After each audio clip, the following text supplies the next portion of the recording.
já perdeu algo e ficou arrasado? E só tempos depois você entendeu que se tivesse ficado, teria sido pior? Um relacionamento que terminou e você chorou muito, um emprego que você perdeu e achou que era o fim, uma porta que fechou na sua cara quando você tinha certeza que era a porta certa. E depois, com o tempo e com distância, você olhou para trás e viu, não foi perda, foi proteção.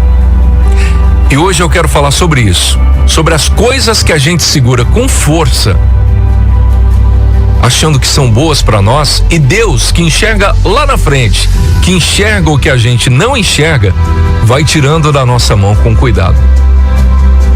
Tem caminho que parece certo, mas não é. Tem um versículo lá em Provérbios que é curto, simples e pesado ao mesmo tempo. Há caminho que parece direito ao homem, mas o seu fim é o caminho da morte. Está lá em Provérbios 14:12. Parece direito. Não é um caminho obviamente errado, é um que parece certo, que tem lógica, que as pessoas ao redor até aprovam, mas que por dentro, na direção que está seguindo, leva a um lugar ruim. Pense em situações do dia a dia.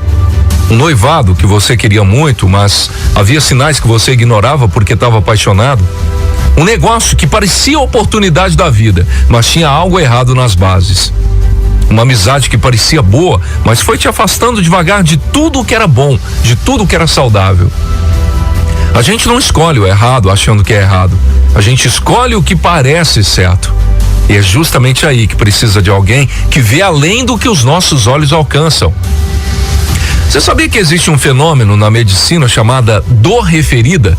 Onde a pessoa sente dor no lugar do corpo, mas a origem do problema está em outro lugar totalmente diferente. A dor no ombro esquerdo pode ser sinal de problema no coração. O que parece ser a fonte não é. E Deus muitas vezes funciona assim na nossa vida. O que dói quando Ele retira não era necessariamente o que estava nos machucando, era o sintoma de algo mais fundo que precisava ser cuidado. E o que mais impressiona nessa história não é o quanto a gente se apega ao que é ruim, não. É o quanto a gente defende. Você já viu alguém num relacionamento que claramente fazia mal e a pessoa brigava com todo mundo que tentava ajudar? Dizia que ninguém entendia, que a pessoa mudava, que era amor de verdade? Ou então num vício, alguém num vício, e quando tentavam ajudar a resposta era: eu consigo parar quando eu quiser, não preciso de ajuda. Isso é o que a Bíblia chama de cativeiro. Não de corrente, grilhão. Um cativeiro silencioso, onde a pessoa está presa e acha que está livre. Onde a prisão parece confortável. E foi exatamente para isso que Jesus disse uma das frases mais poderosas, mais impactantes que existem: e conhecereis a verdade, e a verdade vos libertará. Está lá em João 8:32. A verdade liberta, mas antes de libertar, ela incomoda. E como incomoda? Ela mostra o que a gente não quer ver. Ela nomeia o que a gente prefere ignorar. O processo de libertação começa com um desconforto. O momento em que a verdade chega e você não consegue mais fingir que não sabe. Não tem como disfarçar. Às vezes, Deus tira da sua mão que você segurava com força, porque a corda que você chamava de segurança estava te prendendo. Deixa eu te dar 3 exemplos concretos do cotidiano, do nosso dia a dia. Coisas que acontecem com pessoas reais, todos os dias. Primeiro, o emprego que você perdeu. Na hora pareceu o fim do mundo. Você tinha contas, tinha os seus planos, tinha dependentes, e aquela demissão chegou sem avisar. Você chorou, ficou com raiva, sentiu que Deus tinha te abandonado. Só que 2 anos depois você estava num lugar melhor, muito melhor. Com mais tempo, com mais propósito, às vezes até com mais renda. E o emprego que você perdeu estava destruindo sua saúde, seu casamento, sua paz, e você estava tão dentro que você não conseguia ver. Segundo, o relacionamento que terminou, você queria tanto que desse certo, orou, esperou, tentou de tudo e não deu. E Deus ficou em silêncio enquanto acabava. Mas aquele relacionamento te diminuía, te fazia duvidar de quem você é, te afastava de Deus, e o silêncio de Deus não era abandono, era ele se recusando a abençoar o que ia te machucar. Ele via lá na frente o que ia acontecer. Terceiro, a amizade que foi se desfazendo.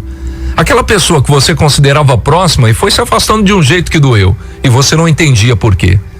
Mas aquela influência que estava te puxando para baixo e você não percebia, Deus foi tirando devagar, porque sabia que você não teria forças de sair sozinho.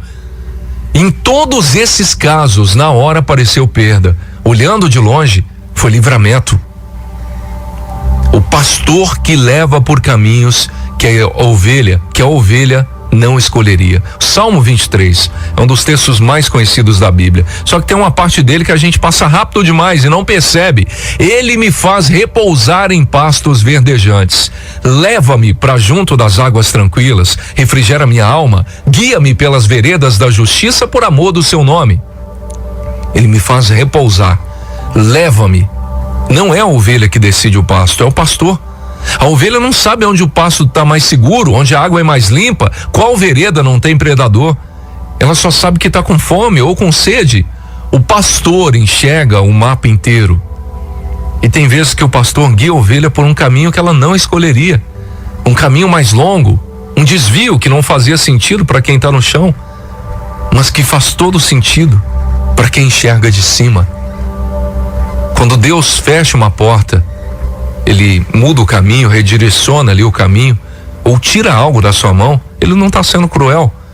Ele está sendo pastor, como Ele é, o bom pastor. E talvez hoje você esteja num momento assim, com uma mão aberta, um vazio, onde tinha algo que você gostava muito, e dói, eu sei que dói. Mas eu quero te convidar a fazer uma coisa, em vez de perguntar por que Deus tirou isso de mim, pergunta, do que Deus me livrou? Muda a pergunta, muda a perspectiva e muitas vezes muda o que você sente sobre aquilo. Jeremias 29:11 não é só uma promessa de coisas boas no futuro, não. É uma declaração de que Deus conhece o caminho inteiro. Ele já está vendo lá no final, inclusive a parte que você ainda não viveu e que explica a parte que está doendo agora. Porque sou eu que conheço os planos que tenho para vocês, diz o Senhor, planos de paz e não de mal, para vos dar um futuro e uma esperança. Jeremias 29:11. O que hoje parece dor faz parte de um plano que não termina aqui, que termina em paz. Você está no meio, não no fim. O que Deus tirou da sua mão não foi descuido, foi cuidado. Não foi abandono, foi livramento.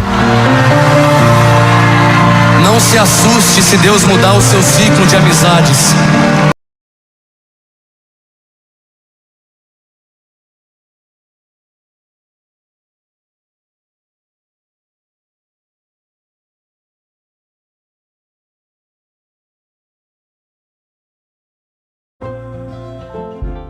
O Vale de Paro também é lá visitantes e devotos de todo o mundo. O Vale de Paro também é lá importante.